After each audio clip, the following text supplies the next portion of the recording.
আসসালামু আলাইকুম বন্ধুরা, সবাই ভালো আছো আশা করি। আজকে আমি গরুর গোস্ত রান্না করব।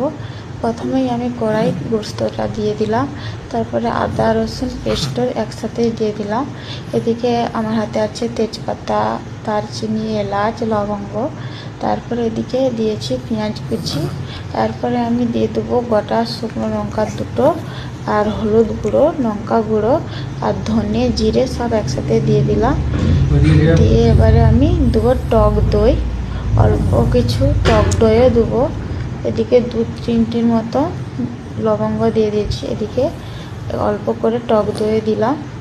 টক দইটা দিলে একটু গোস্তটা সুন্দর কালারও এসে বা সিদ্ধও ভালো হবে।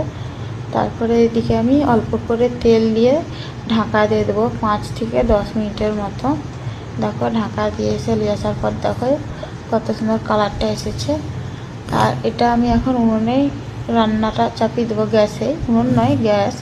এদিকে দেখো আমি এখন পানি দেবো নি, পেঁয়াজেরই পানিটাই আমি রান্না করব। আগে থেকে যে দই বা পেঁয়াজের যে পানিটা ছিল ওতেই রান্না করব, পরে পানি দেবো।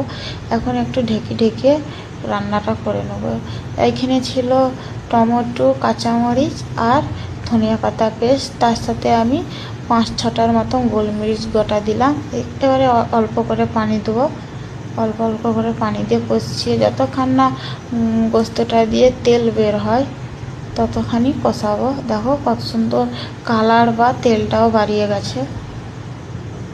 দেখো একবারে ফাইনালি আমার কষা রেডি। এদিকে আমি এবারে অল্প করে পানি দিয়ে ধনে পাতা দিয়ে ঢেকে দেবো।